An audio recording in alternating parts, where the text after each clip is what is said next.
Estávamos falando na última aula sobre os danos extrapatrimoniais, e aí depois de falar de um breve histórico aqui, várias subespécies, vamos dizer assim, para você falar lá quanto a pessoa, quanto a forma de prova, quanto às novas espécies, e aí aqui eu dei uma ênfase maior no dano moral coletivo e também o dano social, que eu falei aqui para vocês que existem alguns autores que vão diferenciar esses dois tipos de dano aqui, e eu destaco o professor Flávio Tartus.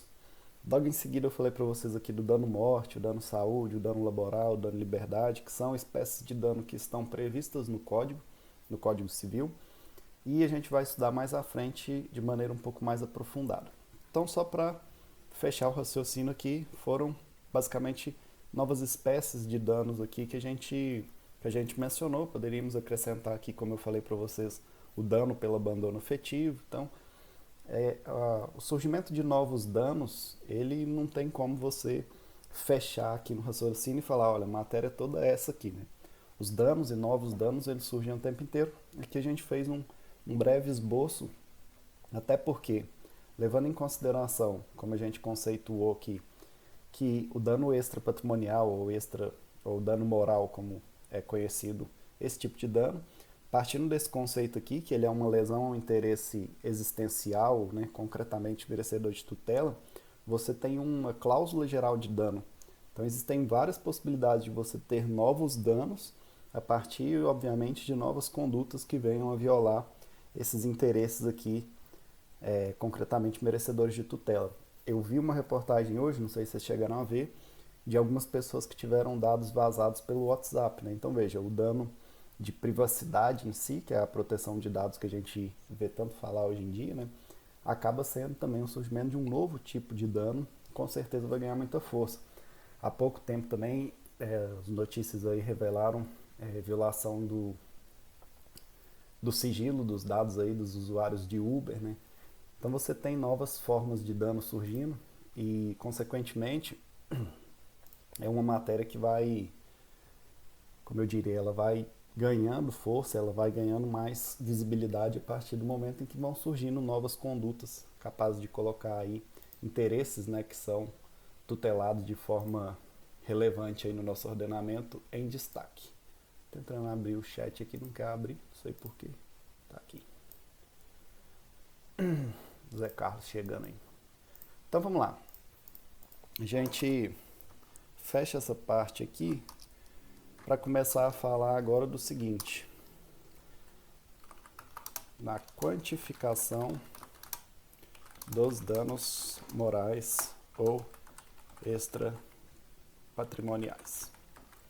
Veja o seguinte, isso aqui é importante, principalmente para você ter em mente o seguinte. Vamos voltar lá, vamos fazer uma revisão para ficar bem claro isso na cabeça de vocês.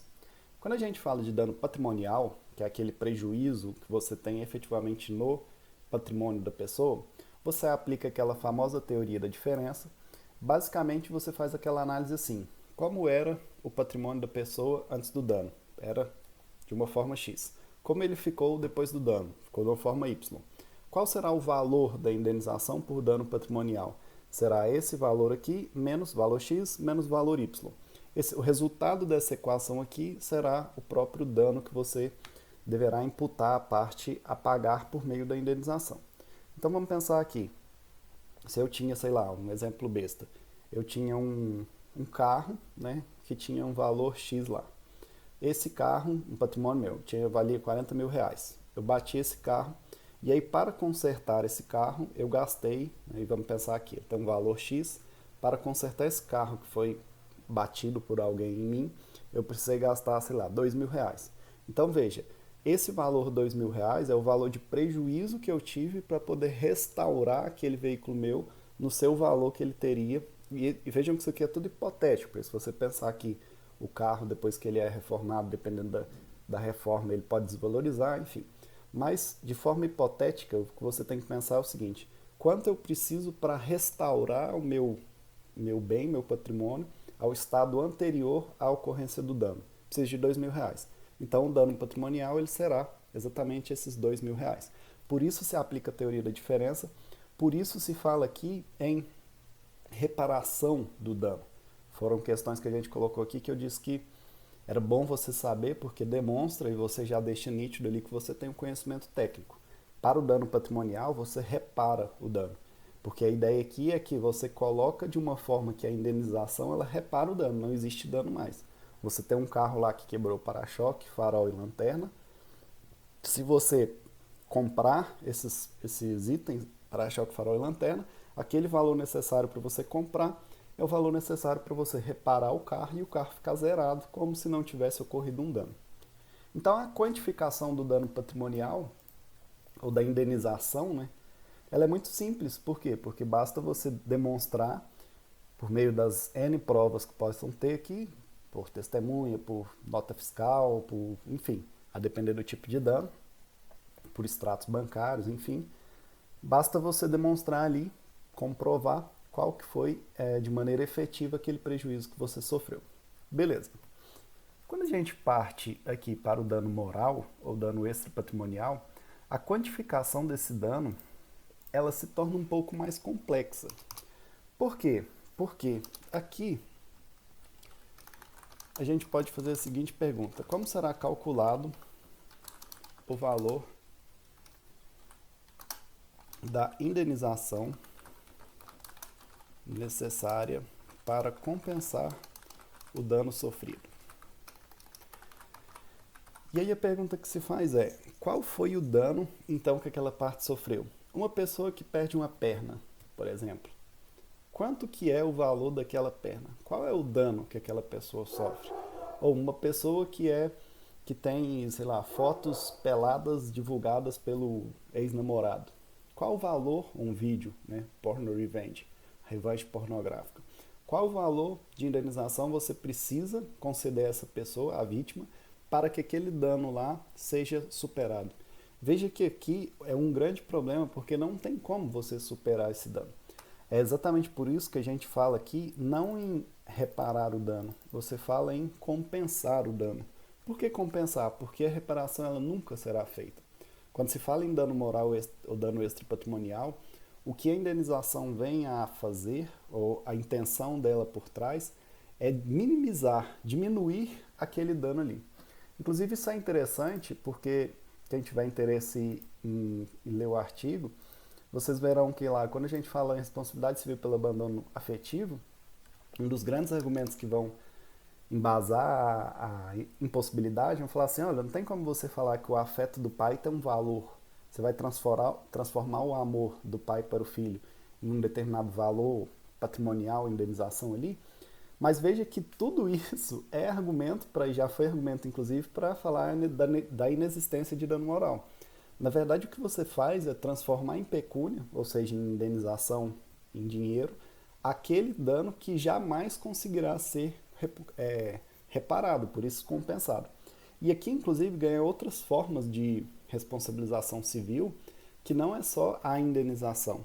Quando você tem, por exemplo, vamos pensar aqui, uma exposição pública de uma determinada pessoa ao ridículo ou uma crítica, vamos pensar uma difamação, uma injúria, uma calúnia, talvez a responsabilidade civil ela seja muito mais efetiva no sentido de reduzir aquele dano quando ela dá o direito de resposta.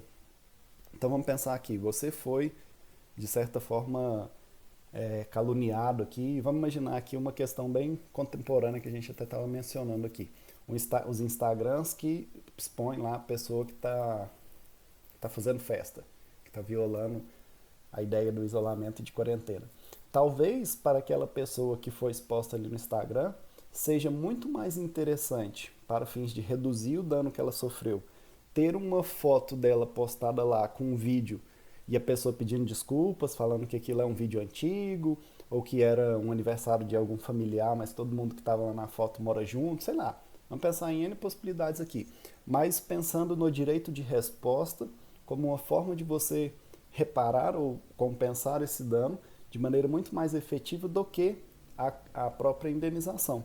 Em algumas situações, talvez isso seja mais importante, né? Vamos pensar aqui, quando se tem projeções vamos pensar em um jornal, né? Um jornal, pensar aí, um jornal da Globo expõe lá alguma coisa que é uma fake news, uma mentira, ou que de certa forma, expõe alguém ao ridículo de forma indevida, talvez uma reportagem desconstruindo aquilo ali seja muito mais compensatório para a pessoa no sentido de evitar os danos do que efetivamente uma compensação em dinheiro.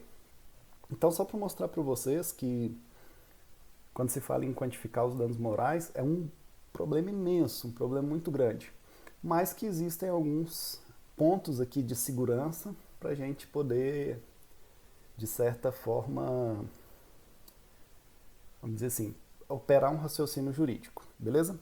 Então, o primeiro ponto é como será calculado o valor da indenização necessária para compensar o dano sofrido. Então, o primeiro ponto que eu preciso destacar aqui para vocês é, para o dano moral, a gente fala em compensar. Só mencionar aqui que compensar é diferente de reparar.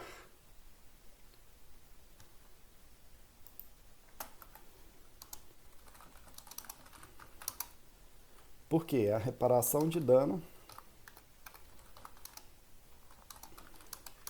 é o resultado da teoria da diferença aplicada aos danos meramente materiais, ou vamos dizer aqui, patrimoniais. Como eu falei para vocês, veja, qual a importância disso aqui? A importância é você demonstrar que tem um conhecimento técnico, você sabe que existe uma diferença técnica entre compensar um dano e reparar um dano. Na prática, obviamente, quando você fala lá, ação de reparação de danos, por exemplo, quando você fala aqui reparação de dano, compensação de danos, a maioria das pessoas entendem como um gênero, uma expressão sinônima. Mas eu estou destacando aqui para vocês que, tecnicamente, reparar o dano é você, dentro daquela teoria da diferença, colocar o patrimônio da pessoa exatamente no estado em que estava antes do dano. E compensar o dano é aquela situação em que não tem como você reparar o dano, porque ele é de proporções insabidas, incertas, ele tem ali projeções que não tem como definir, e em razão disso você vai só minimizar esse dano por meio de diversos instrumentos jurídicos, em especial a chamada indenização em pecúnia, que é em dinheiro, como a gente conhece de maneira mais tradicional. Então, o primeiro ponto, compensar é diferente de reparar. Compensação, você reduz aquele dano, mas o dano vai continuar existindo. E a reparação, você consegue efetivamente reparar ele na sua integridade. O primeiro ponto, é preciso destacar que o sistema jurídico brasileiro, em regra, proíbe qualquer tipo de tabelamento de danos. Seria algo inconstitucional.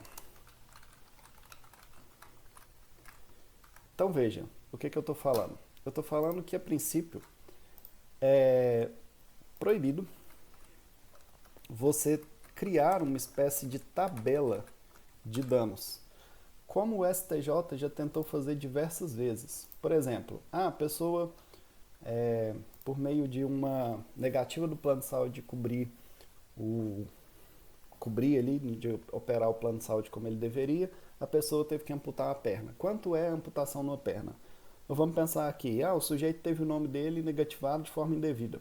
Quanto é que vale, né, uma negativação indevida? Ou a pessoa teve a foto dela divulgada de forma ilícita por meio de um jornal ou de um meio de televisão qualquer aí. Qual é o valor dessa exposição? Então o STJ ele já tentou criar isso aqui, mas digo para vocês que é algo totalmente irregular no sistema jurídico que a gente tem, como eu falei para vocês, porque trabalhamos com o princípio da reparação integral do dano, ou da compensação integral do dano. Inclusive, para contribuir com essa afirmação que eu estou fazendo, Eu vou abrir para vocês aqui o Código de Defesa do Consumidor, que ele tem um artigo muito importante nesse sentido, que é o artigo 6º, quando ele fala que são direitos básicos do consumidor. Aí ele fala no inciso 6, a gente já até copiou esse artigo, a efetiva prevenção e reparação de danos. Ou seja, quando a gente fala em dano, a reparação, a compensação, ela tem que ser efetiva, ela tem que ser integral. O que isso significa? Inclusive, a gente viu lá atrás, lá dentro dos princípios da responsabilidade civil, que uma das formas de você garantir igualdade no nosso sistema é saber que cada pessoa ela pode sofrer o dano em uma determinada medida, de modo que tabelar dano seria algo absurdo. Vamos pensar aqui no exemplo besta.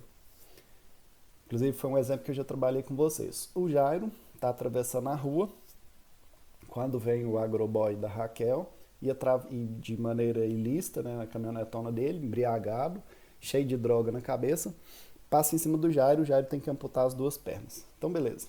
A gente tem aqui um... é calque, né? Inveja. A gente tem aqui um exemplo em que existe um dano ali, um dano extrapatrimonial, a própria integridade física do Jairo foi violada, e você precisa pensar em uma forma de indenizá-lo, de repará-lo ali, de compensá-lo, né, na verdade, por aquele dano sofrido. Ok, qual seria o valor? Vamos pensar um valor aqui altíssimo, sei lá, altíssimo a nível de jurisprudência. Vamos pensar num valor aí de R$500 mil. Ok. Mas vamos pensar que não é o Jairo que está atravessando a rua ali. Quem está atravessando a rua é, sei lá, o Neymar. E ele tem a perna amputada, as 2 pernas amputadas, assim como o Jairo teria. Então veja, será que esse sujeito...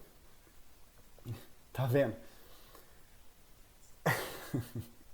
O Neymar também não vai não, viu? Te contar que o Neymar também não vai não. Mas pensando aqui no sentido de... Pensando aqui no seguinte sentido, será que essas 2 pessoas sofreram exatamente o mesmo dano? Né? Ou vamos pensar aqui, de um lado estava o Jairo, beleza, o Jairo teve que amputar uma perna, ok, vamos pensar num exemplo mais, vamos dizer assim, real. Do lado tem o Jairo, ok, teve que amputar a perna. No mesmo contexto, você tem o Arice, um cara que corre praticamente todo dia. Então veja, por mais que você tenha que pensar o seguinte, poxa, todo mundo ficaria muito contrariado de ter que amputar a perna. Mas é óbvio que tem pessoas que, por exemplo, pela prática de esporte, pelo tipo de lazer, pelo tipo de profissão, né? Estou dando um exemplo do Arice aqui porque eu sei que ele corre com frequência, inclusive é uma das pessoas que me estimula muito a correr. E já o Jairo, eu não sei, mas acredito que ele não é corredor. Não tem estilo de corredor. Mas não tem histórico de atleta, o Arice tem. Então vejam, esse pequeno, vamos dizer assim, exemplo hipotético aqui, para mostrar para vocês que cada pessoa, ela tem na sua vida, no seu contexto, no caso concreto ali envolvido, ela tem um dano que ela vai sofrer, mesmo que a princípio aquela violação pareça atingir exatamente o mesmo bem jurídico. E aí eu estou lembrando aqui que até o professor Marco Bessoni chegou a falar que é diferente quando você tem violação de um tempo de uma pessoa, vamos pensar aqui que, sei lá, uma pessoa que tem muito tempo, né? Vamos imaginar um estudante, a pessoa é só estudante. Uma coisa é violar o tempo dessa pessoa, outra coisa às vezes violar o tempo de um sujeito que tem, sei lá, trabalha com palestras, então tem que viajar de um lado para o outro, tem uma palestra aqui, outra palestra ali, vamos pensar igual o Karnal, né? O cara que às vezes faz mais de uma palestra, mais de 2 palestras em um dia em locais diferentes. Então, quando você fala de dano, e aí dentro do princípio da reparação integral, você precisa sempre analisar o caso concreto. E é exatamente por isso que a gente vai falar que é proibido qualquer tabelamento de danos, de modo que, por exemplo, negativação indevida, X reais, perda da perna, Y reais, não sei quantos dias afastado de qualquer tipo de atividade física, não sei quantos reais. Isso não tem como você fazer, porque vai violar todo um sistema de justiça que a gente tem dentro da nossa responsabilidade civil aqui. Então, onde que vocês têm que tomar cuidado? Cuidado que o DPVAT é um sistema de dano ou de indenização tabelado, surgindo como verdadeira exceção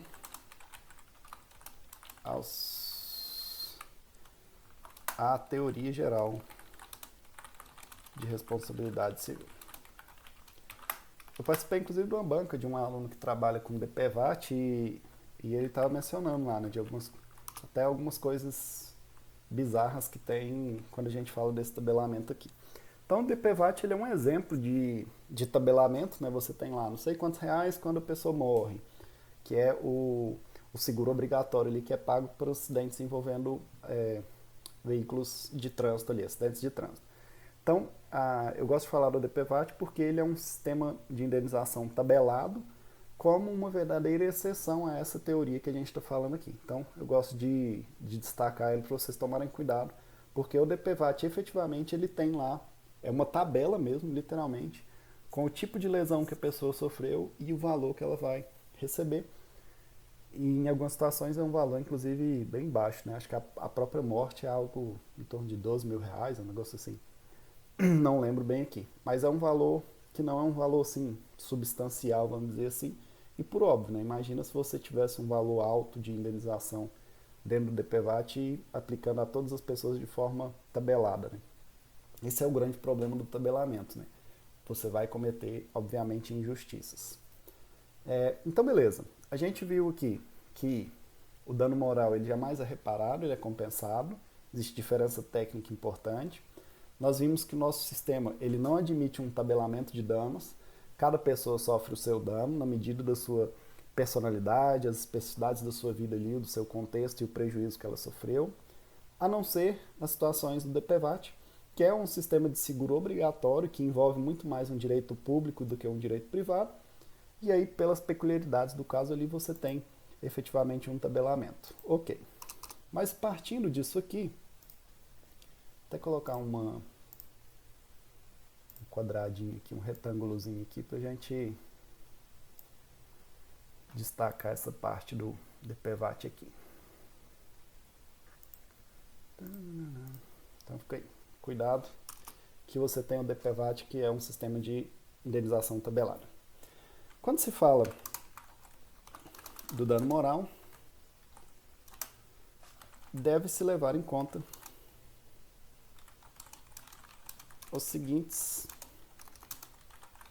critérios. Então veja o seguinte, quando se fala dessa quantificação do dano moral, não existe uma regra, não existe uma disposição, olha, tem um artigo, e inclusive eu penso que isso é uma grande crítica que a gente poderia fazer ao nosso sistema. Me parece que o direito civil, o Código Civil, na verdade, ele deveria ter um artigo específico sobre isso aqui. Por que eu estou falando isso? Porque não existe um artigo que vai te falar, olha, na hora de fixar o dano, você tem que usar isso como critério para quantificar ele em mais ou menos. Não existe. Aí o que acontece? A doutrina vem desenvolvendo estratégias e a jurisprudência vem também dialogando nessa estratégia, ora utilizando a doutrina, ora criando os próprios métodos ali. O que eu vou mostrar para vocês? Eu vou mostrar um sistema que geralmente é utilizado no STJ e que a grande maioria da doutrina vai identificar como um sistema seguro, como eu disse para vocês, um sistema que vai dar boas balizas para você falar em um determinado valor final de indenização quando se fala em dano moral. Então, o primeiro critério é chamado a extensão do dano. A extensão do dano. Ou seja, qual foi o tamanho desse dano? Qual foi a potencialidade desse dano? E aí você precisa, nesse caso aqui, verificar se existiria, por exemplo, uma forma da parte, se dentro daquele caso ali existiria uma forma da parte ter reduzido a extensão desse dano, ou se ele foi na sua extensão máxima, pelo que foi indicado ali, o máximo que poderia ocorrer é aquilo mesmo que aconteceu, enfim. A extensão do dano seria o primeiro requisito aqui, o primeiro critério para você utilizar como baliza no momento de quantificar esse dano moral. Segundo ponto, você tem que analisar as condições tanto culturais culturais e socioeconômicas dos envolvidos. Então veja, isso aqui é bem um critério de justiça mesmo. Você tem que analisar as condições culturais e socioeconômicas dos envolvidos. E aí isso aqui é até meio loucura, né? Quando sai no jornal lá, grande empresário, não sei o que, atropela pedestre, embriagado no volante e tal. Veja, isso tem que ser feito mesmo. Por quê? É muito diferente você tem um sujeito, vamos pensar aqui, vamos pensar eu como um exemplo de agente agressor aqui. Professor de Direito, formado na área jurídica, com mestrado, fazendo doutorado, saio dirigindo loucamente de carro bêbado. Aí então vejam, será que eu sei os riscos? Será que eu sei qual é a reprovabilidade dessa conduta? Será que eu sei as possibilidades que eu tenho de às vezes causar um dano em alguém? Eu vou e atropelo um sujeito na rua. Então as condições culturais e até socioeconômicas aqui, ó, num carro, o carro é relativamente novo, uma pessoa que é concursada, tem estabilidade, tem uma condição até razoável e tal. Será que esse tipo de análise tem que ser feita se você for comparar, por exemplo, ao seu João? Quem que é o seu João? Seu João, senhor, já de 60 e tantos anos, sabe mais ou menos escrever alguma coisa e ler mais ou menos, mora na roça, onde ele gosta de tomar uma pinguinha, todo domingo ele vê um futebol e toma uma pinga, voltando para a roça num determinado final de semana ele atropela uma pessoa. Será que essas condições culturais e socioeconômicas elas têm que interferir no momento em que você vai impor ali no sujeito? E lembrando que uma das funções da responsabilidade civil, apesar de ter uma polêmica envolvida disso, mas é reconhecida, é a função punitiva. Então você tem que punir aquele sujeito que, de certa forma, está violando a lei e causando dano a outras pessoas. Será que essas condições elas têm que ser analisadas? E a resposta, sim. Principalmente a condição aqui, se você for pensar em uma espécie de justiça, a condição do ofensor.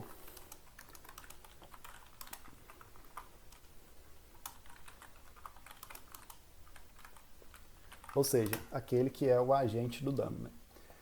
Para dar um exemplo para vocês aqui, um caso interessante, não sim um caso interessante, mas um caso que vai ilustrar isso aqui bem. Oh, caramba. Quando eu era assessor de juiz, uma vez um caso que me chamou bastante atenção, e foi um caso que eu tive bastante cuidado em descrever isso aqui, por que aquela indenização estava sendo aquele valor ali. O caso hipotético era o seguinte, hipotético não, o caso ocorrido era o seguinte, um senhor aposentado, ele teve na sua conta de banco uma fraude que retirava lá R$ 50 por mês. Era um empréstimo consignado, então todo mês tirava R$ 50 lá, e o valor era um valor assim, sei lá, era R$ 3.000, R$ 4.000 que tinha saído desse empréstimo aí, e ele tinha que pagar R$ 50 por mês. Então veja, a princípio, qual a extensão do dano? Você fala, pô, um dano de R$ 50, se você for pensar que o salário à época era 900 e alguma coisa, quase R$ 1.000, então não é assim um dano, assim, nossa, um dano, né, por mês e tal. Mas veja, quando você pula, para o segundo critério aqui, condições culturais. Era um senhor idoso, aposentado. Aí, óbvio, lá na petição inicial, e aí veja, o advogado não teve esse cuidado, mas lá na petição inicial tem o endereço do cara. Eu não conheci Rio Verde, mas abrindo no Google Maps lá, consegui ver que era um bairro totalmente pobre, um bairro carente, bairro de periferia, vamos dizer assim. Então veja, de um lado você tem um senhor que ganha um salário por mês e R$ 50 para esse senhor, veja, nas condições dele, socioeconômicas dele, é muito dinheiro. Principalmente se você levar em conta que ele sequer sabia ali, ele vinha assumindo R$ 50, pediu um dia, comentou com alguém, pelo que narrava lá na inicial e faz muito sentido, perguntou para alguém lá se podia ver o que era isso, a pessoa descobriu que era um empréstimo fraudado porque foi com ele ao banco, não sei se era um primo, uma sobrinha, era uma coisa assim, um parente dele, foram com ele ao banco, e aí lá o gerente não soube explicar nem para onde tinha ido o dinheiro, nem por que estava sendo debitado aquilo ali, até porque a assinatura não condizia com a assinatura dele. E aí veja, principalmente aqui, a condição que foi levada no momento de quantificar o dano foi esse aqui, ó, a condição do ofensor. De um lado você tem esse senhor aposentado, semi-analfabeto pelo que parecia, e que mora lá num bairro pobre, né, ganhando um salário por mês. Do outro lado você tinha, e foi nessa sentença aqui que eu comentei com vocês já uma vez, que eu fiz aqueles cálculos lá de quanto que o banco ganha por minuto. E era um dos bancos, né, não pode falar qualquer, acho que era Itaú, que era um dos que mais lucrava por minuto. Um lucro assim absurdo, coisa de mais de 20 mil reais por minuto, né, de lucro líquido. Então veja, de um lado você tem um senhor que perde 50 reais, mas 50 reais é muito dinheiro para ele, inclusive pelas condições socioeconômicas. Do outro lado você tem um banco que 50 reais não é nada para ele. Então veja, essa condição socioeconômica do banco, ela vai aumentar a reprovabilidade da conduta. É como se ele não tivesse nem aí para o sujeito que 50 reais é muito dinheiro. E aí foi dentro desse critério aqui, principalmente, que na sentença eu justifiquei uma indenização um pouco maior. Se eu não me engano, foram uns 10 mil reais. E eu já brinquei com vocês que eu era o voto vencido lá. As indenizações, geralmente, o normal, né, do judiciário é 5 mil, 4 mil. Você tem que ter um caso muito grave para você superar aí 10 mil reais as indenizações. E eu era o tipo de pessoa que, quando via os problemas ali envolvia responsabilidade civil, eu sempre tinha esse cuidado de ter um critério, né, de ter uma estrutura lógica e racional para poder justificar. Então, quando eu queria aumentar a indenização, colocar um dano um pouco maior, na sentença ali elaborar uma decisão um pouco mais punitiva ou um pouco mais compensatória no exemplo aqui, eu precisava fundamentar bem, justificar isso. E esses critérios aqui, obviamente, eles são uma ferramenta muito boa para isso. Então, extensão do dano, condições culturais e socioeconômicas dos envolvidos, principalmente daquele que está ofendendo. Outro ponto aqui, as condições psicológicas das partes, né? Como assim condições psicológicas? Verificar como que a parte estava, se existia alguma razão para ela, né, vamos dizer assim, dentro do contexto ali, se tinha alguma explicação psicológica para ela ter perdido a cabeça, ou mesmo para ter perdido um dever de cuidado, não ter descuidado ali de um, sei lá, um cuidado em si, um zelo maior. Analisar efetivamente o caso e aí a reação que a pessoa teve e a reação que ela poderia ter se fosse no sentido de evitar o dano. Então, condições psicológicas das partes, que vai chegar muito próximo do quarto critério aqui, que seria o grau de culpa dos agentes, da vítima e de terceiros. Então veja, se lá no direito penal o grau de culpa da vítima ele é irrelevante, a não ser obviamente que seja uma culpa exclusiva da vítima ali, aqui no direito civil você tem efetivamente uma compensação de culpas. Quando a vítima ela contribui para o ocorrido, a gente já até estudou isso, você efetivamente tem uma redução no valor indenizatório, né? Então veja que interessante. Aqui não é dizer que vai ter menos ou mais responsabilidade civil quando a vítima ela contribui, quando ela é culpada também. O que você tem é uma flexibilização na indenização. Até porque eu falei para vocês, né? A indenização mede-se pela extensão do dano, não tem nada a ver com a culpa. Tendo muita culpa, tendo pouca culpa, você vai ter sempre a indenização referente ao dano cometido. É aquele exemplo clássico lá da namorada que joga o celular do cara no chão, propositalmente com dolo, culpa grave, ou da namorada que esbarra e deixa o celular cair exatamente causando o mesmo dano. Em tese, a responsabilidade civil será exatamente a mesma. A obrigação de indenizar será o valor do celular.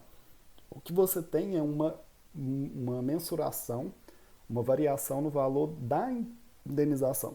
Por isso que eu estou destacando aqui para vocês. Pode ser que a vítima, no nosso exemplo aqui, o aluno que deixou o celular na beiradinha da cadeira aqui quando ele foi para o recreio. Será que vamos dizer assim, essa culpa, esse comportamento do aluno contribuiu para que o colega esbarrasse na cadeira e quebrasse o celular? Né? Teve inclusive acho que um caso que ocorreu esse semestre aí na faculdade, exatamente nesse sentido. foi algo totalmente sem culpa, totalmente sem intenção ali, mas o colega acabou quebrando o celular do outro ali durante o intervalo. Então, você vai analisar esses graus de culpa aqui, não só de quem cometeu, da vítima e até mesmo a participação de um terceiro aí dentro da situação toda. Beleza? E aí, a gente fechar o raciocínio, a indenização em pecúnia será sempre paga com o patrimônio do ofensor. Isso está lá no próprio artigo 942.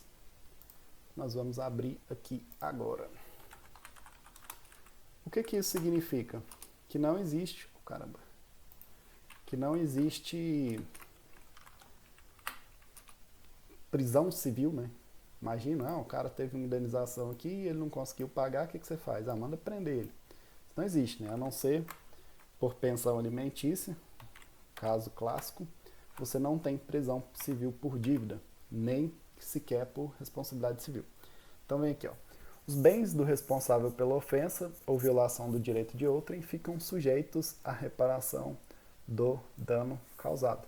Foi aquilo que a gente, inclusive a gente já mencionou esse artigo aqui, eu não lembro bem quando, mas para dizer para vocês que é sempre,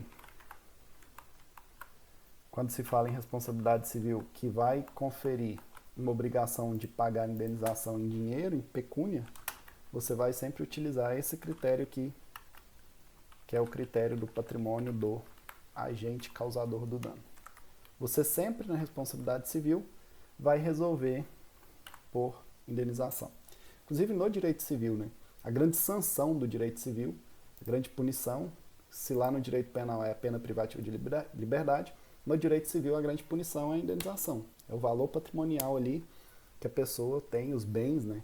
Patrimônio, quando eu falo patrimônio aqui, é tudo. Lembrar que tem a possibilidade de penhorar, né? Carro, moto, joias, enfim, dinheiro em conta de banco. Você tem uma porção de possibilidades de penhora de bens que vão constituir o patrimônio necessário para você precisar reparar a pessoa que sofreu um dano ali. Beleza? Outro artigo importante aqui é o parágrafo único 944, como eu falei para vocês, que é esse que vai fazer uma ponderação aí quando você tiver uma desproporção grande da gravidade da culpa e o dano, né? Como, por exemplo, quando a vítima ela contribuiu para a ocorrência daquele dano ali, ou mesmo o agente ele foi totalmente, não sei assim, sem sorte naquela situação toda ali e acabou causando um dano muito maior do que a sua gravidade de culpa, que foi uma gravidade de culpa pequena. Então, em resumo, os critérios para você fixar o dano moral, que são reconhecidos até pela jurisprudência do STJ, é com base nesses pontos aqui: extensão do dano, condições culturais e socioeconômicas dos envolvidos, principalmente do ofensor, condições psicológicas das partes envolvidas e o grau de culpa, o grau de participação ali, tanto do agente quanto da vítima, como de terceiros que possam estar envolvidos naquela situação. Seguindo esse roteirozinho aqui, você terá um valor de compensação muito mais justo, muito mais adequado. E aí, como eu falei para vocês, sempre com bastante cuidado a análise do caso concreto.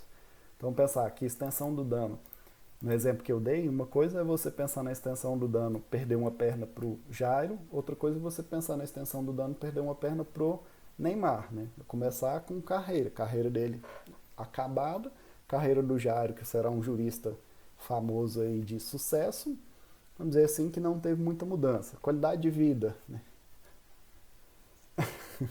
Não, só uma perna. Sacanagem.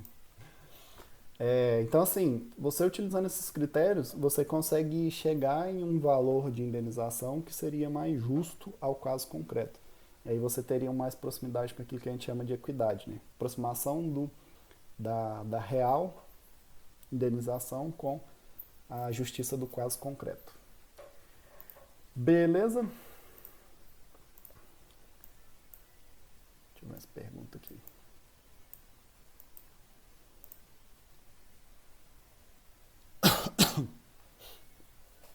Olha o Zé Carlos querendo me colocar. É, o Zé Carlos querendo botar. Então é isso. A próxima aula a gente segue aqui no nosso assunto. Vamos começar a falar da responsabilidade civil objetiva, que é um assunto extremamente importante para o nosso conteúdo aqui de responsabilidade civil. Se você gostou, curta aqui, dúvidas nos comentários. Até a próxima aula. Valeu!